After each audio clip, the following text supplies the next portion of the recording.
Greetings, everyone, and welcome to today's lesson. We're going to talk about acute confusion today, specifically what we do in the emergency department when we're presented with this type of patient. So like it says here, we need to know what to do when these patients roll in. There's some great lessons all over nrsng.com that go in depth on each of the causes and symptoms we're going to discuss. So if you want to dive deeper, just go look around the site. That being said, we're going to talk about what to do in the moment we see these patients in the emergency department and how we're going to identify the cause and prioritize their care. So the first thing we need to do is define what acute confusion is. So acute confusion, also known as delirium, is an acute, potentially reversible, and that's important, change in level of consciousness. And it can manifest with changes in cognition, perception, and attention. When we try to determine the cause, and we're going to get into this, it can be due to a general medical condition, the use of a substance prescribed or, not so much, like recreational. We don't judge, we just treat. Or it can be a combination of factors. Think of like the intoxicated patient who fell and hit his head. Is there confusion due to his intoxication or because he's bleeding in his brain? And really quick, I want to make a point here to differentiate between delirium and dementia. And we'll do that, we'll make a little chart here. Delirium and dementia. So delirium is acute. It's fast. It happens very quickly. Whoops, fast. Dementia is usually slow. It's kind of insidious, gradual. Consciousness in delirium is often fluctuating. But in delirium, it's usually clear. When we talk about attention in delirium, one of the hallmarks is that attention is impaired. But in dementia, attention is often normal. They're going to, they can see you and pay attention to you. And then when it comes to orientation, in actuality, orientation both in delirium and dementia is the same. And that's kind of important, and it's really where kind of some confusion and misdiagnoses occur. So we have to get that thorough history to really determine what we're dealing with.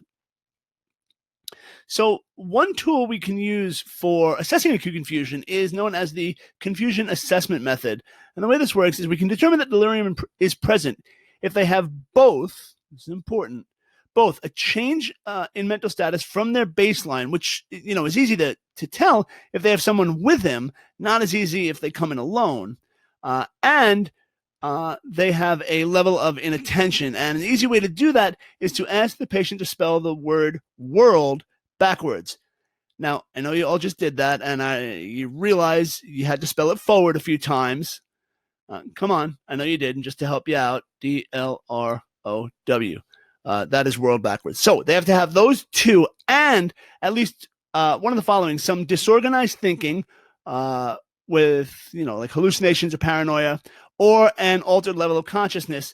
And when we talk about LOC and ANO times 4, I like person, place, time. And I personally like it, and the ERs I've worked in add situation. So who they are, where they are, what time it is, what date it is, and then situation. Yeah, it's fine to know you're in the hospital. Do you know why you're in the hospital? You fell, you got hurt. That's kind of important because that offers a level of confusion. So we want to assess the cause. And a really good mnemonic that I like to use here is AEIOU tips, and we're going to go through it. So A, alcohol. Are they intoxicated or are they going through withdrawal? Epilepsy or any seizure disorder. Insulin, too high or too low. Oxygen, and this is interesting. We all know that you can be underdosed on oxygen. We check that pulse ox, right? The fact is you can also be overdosed on oxygen. Uremia or any other metabolic issues. And one of the most common causes of acute confusion in the elderly, is UTI. And it's very easy to diagnose, and we'll get into that, and you guys need to check that out. T, trauma, toxicity, tumors, or thermoregulation. Is something broken? Did they take something? Is something growing? or are they overly cold or hot? Infection or ischemia, both of which can cause kind of a decrease in blood flow and oxygen to the brain, which can cause that confusion. Psych or poisoning, well, are they mentally ill or are they just ill from something that they got dosed with? And then stroke or syncope. And the fact is that most cases of acute confusion are going to start with some sort of stroke protocol. Somebody comes in, all of a sudden they're confused. You're going to call a code stroke because it's the one that's the most time sensitive for diagnosis and treatment. Now, once we think we know what caused the confusion, we need to know how to treat it in the emergency department. So, alcohol. Well, if they're intoxicated, well, we got to detox them, right? And if they're withdrawing, well, then we have to manage those withdrawal complications, prevent the DTs and that kind of thing. Epilepsy, stop the seizure. The important thing is once we stop the seizure, we got to wait for them to return to their baseline. Most epileptics, when they have that seizure, they're going to go into that post-ictal phase, post-seizure, which traditionally they are going to be confused. We got to give them a few minutes, let them come out of that. Insulin, treat the hypoglycemia or hyperglycemia. Give them more insulin or treat the hyper. The nice thing about insulin and figuring that out is one of the easiest point-of-care testing, spot diagnostic, whatever you want to call it, is the finger stick. Many places allow the PCAs or the nurses' aides to do this. Get it when they roll in. Oxygen, pretty simple. Put it on or take it off. Uremia, UTIs. With these guys, you got to get the antibiotics up, get the fluids going, treat that underlying infection. Trauma, toxicity, tumor, and thermoregulation. Well, trauma, you can absolutely check out one of our wonderful lessons here on NRSNG on our trauma lectures. Toxicity, it's basically supportive measures until you figure out what the toxin is. Tumor, good luck with that. You got to treat the tumor, whether it's radiation or you get oncology involved. And thermoregulation, are they too hot or too cold? Get them warmer or cool them off.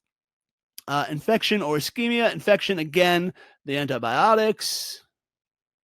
I don't know what that said. There we go. If it's ischemia, you got to figure out where the blockage is and what the blockage is and treat accordingly. Psych or poisoning. In this case, it's time for the experts. Psych, get a psych consult. And the thing about psych is you got to rule out all the metabolics before you get to psych. Rule out everything else here before you can say, well, nothing medically is going on. Now it's psych time. And with poisoning, call the experts. Call poison control. And when it comes to stroke or syncope is nice because it allows for a little less urgent actions. I mean, it's the emergency department. Everything's urgent, but syncope is a little less urgent. Blood work, EKGs, basic cardiac workup most of the time. A suspected stroke, however, this is usually a code stroke or whatever your facility calls it. This requires some very fast interventions and diagnostics. I would check with your facility on their stroke policies and follow them accordingly. Some quick concepts to think about. We got to use our clinical judgment here, guys. If an elderly person with no significant medical history comes in with acute confusion, we instantly think stroke. But don't forget that finger stick, the urine sample. Really, in the first 5 or 10 minutes of patient care, it's going to help us determine their entire course of treatment. Cognition, it's determining the level of confusion.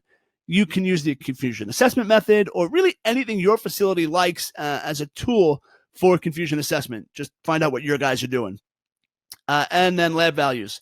They really go a long way in helping us identify any sort of metabolic cause for our symptoms.